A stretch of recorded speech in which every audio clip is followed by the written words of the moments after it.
বিসমিল্লাহির রহমানির রহিম। দেশ ও দেশের বাহির থেকে যে যেখান থেকে আমার ভিডিওটা দেখছেন সবাইকে জানাই আসসালামু আলাইকুম। আজকে আপনাদের সামনে ছোট্ট একটি ভিডিও তুলে ধরালাম মধ্যবিত্ত ফ্যামিলির বেডরুমটা গোছানো কেমন হয়েছে। আর আমি এই 2 দিন ভিডিও দিতে পারি না, অনেক অসুস্থ ছিলাম এবং অনেক টেনশনের মধ্যে দিয়ে আমি যাইতাছি। এই কারণে মন মানসিকতা ভালো না, তো এই কারণে ভিডিও দিতে ইচ্ছে করে, কিন্তু ভিডিও করা ছিল কিন্তু ভয়েসের কারণে আর ভিডিও দিতে পারিনি।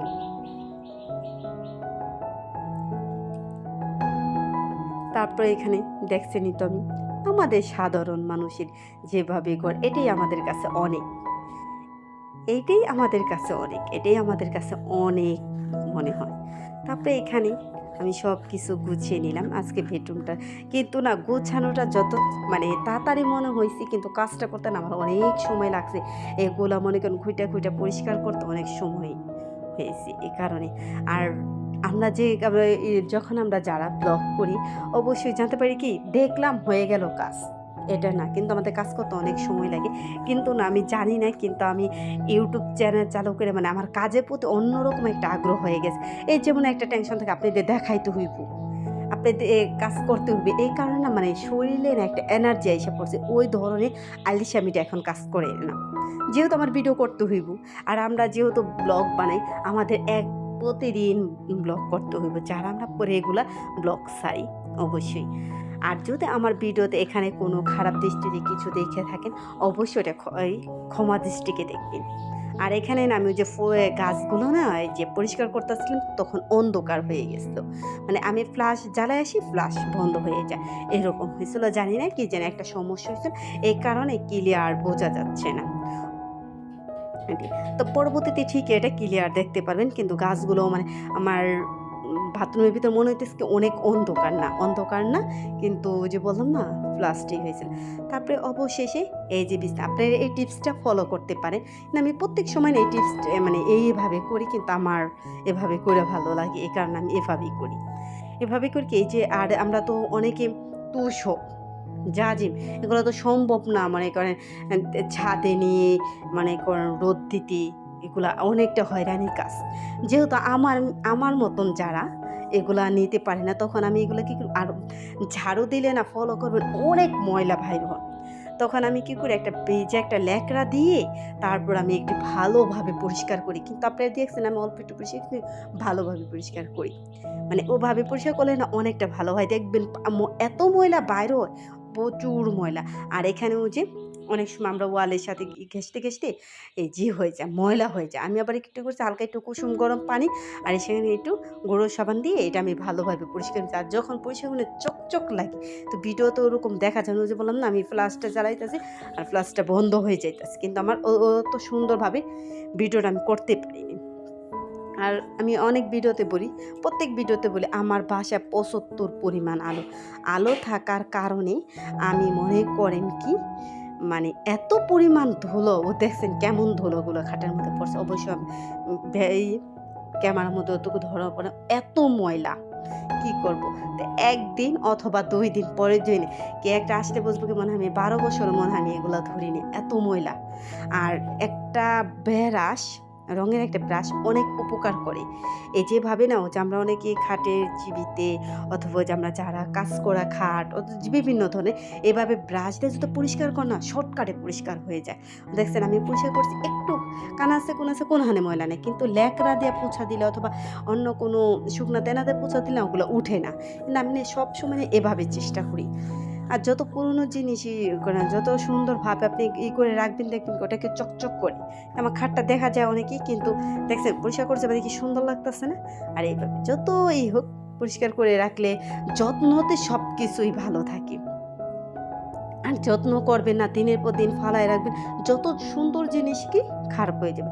আর এখানে যে দারাজে থাকে এগুলো অর্ডার দিয়েছিলাম, কিন্তু না আমার এইগুলো না বেশ একটা ভালো পড়ে নেই, আমি ওয়ালে লাগার পর একটা কেমন যেন হয়ে গেছে গা। তখন আমি আবার লাগাইতেছে, আম্মু এখানে লাগাইলে কেমন হইব দেখো তো, এটা বলতেছে আমাকে।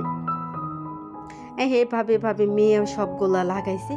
আর লাগানোর পরে না মাশাআল্লাহ খুব সুন্দর হইতেছে। আমার মেয়ে বলতেছে, "আম্মু অনেক সুন্দর হইতাছে, অনেক সুন্দর লাগতাছে।" মানে ওই ঘুরে একই কথা বলতেছে, "আম্মু অনেক সুন্দর লাগতাছে।" আবার ওর রুমে লাগাইতে চাইছিল। ওর রুমে লাগানোর পরে আমাদের ওই ওয়ালটা জানি না মানে ড্যাম খাওয়ার মতো কেমন যেন হয়ে গেছে। কিন্তু ওই যে রং উইঠা যাইতাছে। ওটা বুঝতে পারতাছি না ওটা কি কারণে রং উঠা যাইতাছে, রংটা উঠা যাইতাছে। পরবর্তীতে ওইটা একটা কাজ করতে হইব। তারপর এখানে সব ইগুলা না ওয়ালমেটগুলা না সুন্দর। এই কারণে আমি বলতেছি, "আম্মু আমার কাছে অনেক ভাল লাগতেছে, তুমি আমার রুমে লাগাই নাকি?" আমাকে আমার আর তোমারই তো সব এ কথা বলতাছি। কেমন হয়েছে অবশ্যই কমেন্টের মাধ্যমে বলবেন। আর এই যে মাটির এটা আমি মানি প্লান্ট গাছ এভাবে করি, মানে কেটে এভাবে রাখেন। তো এই যে ওইটা তারপরে কতক্ষণ পোছাতে আর বেশি না আপনি যখন দেখে লেকড়াটা ভালোভাবে চিপড়ায় তারপরে পুষবেন। পোছার পর আমি একটুখানি রোদ্রের মতন ফ্যান ছাইরা শুকানো, আমি কিন্তু অত ভিজে নাই, শুকানোর পর আমি চাদরটা বিছাই দিছি। আমি এরকমই করি। আমি এভাবেই সবসময় করি, কিন্তু বছরে একবার হইলেও ১ বছরে একবার না, মিথ্যা কথা বলে ১ বছর ২ বছরও জায়গায় মানে কারো সাহায্য নিয়ে ছাদে উঠে ওটা রোদ দিয়ে বাইরে তারপরে নিচে নামাই। না নিজের কাজ তো নিজেরই করতে হবে। আর আমাদের তো আর ওরকম কাজের মানুষ নাই। ওরকমভাবে কেউ করে দিবে লিগা। তখন আমি আর এই যে গাছগুলো আমি সবসময় কি করি, এই গাছগুলো আমার প্রত্যেকটা সময় দেখবেন পানি দিতে হতে হবে। কিন্তু ওই যে বললাম না যত্নতে সবকিছু হয়ে যায়। এই যে আমি গ্রামে আইসা পড়ছি, আমার এই গাছগুলো যাই দেখুন হয়ে গেছে। আমার মনে হয় কি আমার গাছগুলোই না মানে আমার পাইলে সচেত মানে হয়ে যায়। মানে ওই মানে প্রাণ ফিরে পাইলে এরকম। ওই ভাবিরা বলে কি আপনি গাছগুলো রেখে দেন কিন্তু এই পানি দিয়ে সবকিছু আপনি, কিন্তু জানি না গাছগুলো খালি মরে যায়। আর আপনার ঘরে কি সুন্দর থাকে গাছগুলো আমিও জানি না। আপনি তো আমাদের মতনই রাখেন। আর অনেক ভাবিরে আমার কাছ থেকে গাছ নিয়ে যায়। তো কারো ওখানে তেমন একটা গাছ হয় না। কিন্তু আমার এই গাছটা না মাশাআল্লাহ আমার হাতে অনেক হয়। যেটা আমার হাতে হয় এই কারণে আমিও ওরকমভাবেই করি। আর এই দেখছেন ওই যে বললাম না ফ্লাশটা ওই যে কতক্ষণ পরে ফ্লাশে চালায় আর এরকম হয় যে এই কারণে ভিডিওটা অতটা সুন্দর হয়নি।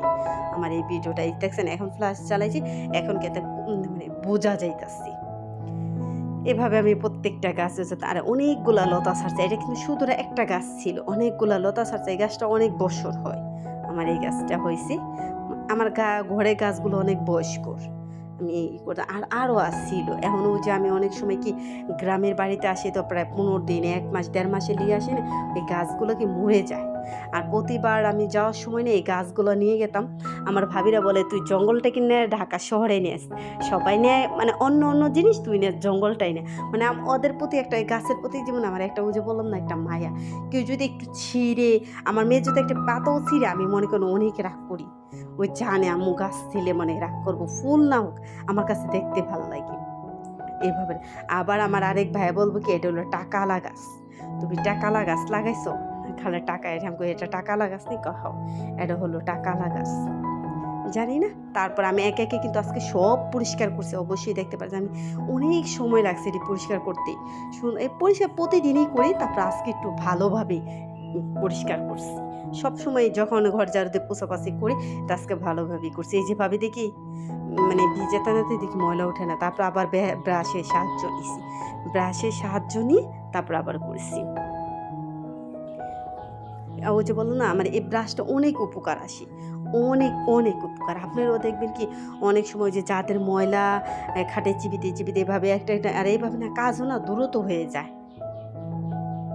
যেহেতু আমার ভিডিওটা ভালো লাগে অবশ্যই একটা লাইক দিয়ে ভিডিওটা দেখা শুরু করবেন। আর আমার অনেক আপু ভাইয়েরা আমার সাথে অ্যাডজাস্ট হইছে। ভাল লাগে নতুন আপুরা এড হইছে আমার ভিডিওতে। আর এত সুন্দর কমেন্ট করে, পড়তেই ভালো লাগে। আপুদের আমার পক্ষে থেকে এই নতুন আপুদের, পুরনো আপুদের সবাইকে আমার পক্ষ থেকে অনেক ভালোবাসা রইল। আমি জানি না আপুদের মন মতন আমি ভিডিও দিতে পারতাছি না। আপুরা যেরকম ভিডিও চাইতাছে ওরকম দিতে পারি। কিন্তু আমি না রেগুলার যেভাবে উঠাই আমি ওভাবে আপনাদের কাছে শেয়ার করি।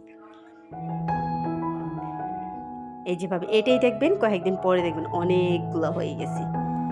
এই যেভাবে এভাবে দিই আর আমি একটা রাবার দিয়ে তারপরে এইভাবে রেখে দিই। দেখছেন যেভাবে এখন পানির মধ্যে রেখে দিই। অনেক কথাই তো বললাম। আমি কিন্তু ফেকে ভিডিও নিতে এটা আমি গ্রামে আসার পর ভয়েস দিতেছি। আমি অনেক অসুস্থ ছিলাম। টেনশনের কারণে অসুস্থ পড়ে গেছি। তারপরে হয়েছিল আর আমি ফেকে গ্রামে যে আসছি বাসায় কীভাবে রেখে আসি গোছান গাছান এগুলো আমি ভিডিও করে ওই যে বললাম না মন মানসিকতা ভালো না দেখে ভিডিও করার ইচ্ছা জাগেনি, ভিডিও করতে পারিনি। অনেক ভিডিওই করেছি। সেদিনকে আমার বাসায় ইফতারি খাওয়াইছিল। ইফতারি ভিডিওটা আমি করতে পারিনি। এত পদের আয়োজন করছি আমি নিজ হাতেই। এই ২২ পদের আইটেম নিজ হাতে করছি কিন্তু আমি একটা ভিডিও মানে স্কিপও নিতে পারিনি। কি করব ভিডিও করতে গেলে কিন্তু অনেক সময় আর একা মানুষ সম্ভব না হ্যান্ডেল করা এত কিছু। আমি জানি না অনেক সময় ভিডিও করতে আমরা যারা ভিডিও করি তারা জানি ভিডিও করতে কতটা সময় লাগে। এভাবে আমি এত এখন আমার মেয়ে বলতেছে আমি এত পদের জিনিস আয়োজন করলাম অথচ আমি একটু ভিডিও নিতে পারিনি। আর মেয়ে তো তার বান্ধবীর পাইয়া মাশাআল্লাহ সব ভুইল্লাই গেছে গা। আর আমার হেল্প করবে কোথা থেকে? তারপরে একটু ছোট একটু ভিডিও নিছি। পুরোটাই নিতে পারিনি। অল্প অত সুন্দর করে নিতে পারিনি। যেটুকু নিয়েছি ওটুকু আপনাদের সামনে শেয়ার করব। আর আগের কয়েকটা ভিডিও আছে ওগুলো শেয়ার করে তারপরে গ্রামের কিছু ভিডিও আপনাদের সাথে শেয়ার করব। আপনাদের কাছে শেয়ার না করে কি আমি থাকতে পারি? এটা আমার একটা ফ্যামিলি। তাদের সাথে কি আমি মনে করেন শেয়ার না করে আমি থাকতে পারি? আমার পেটের ভাত হজম হইব না। আল্লাহ হাফেজ।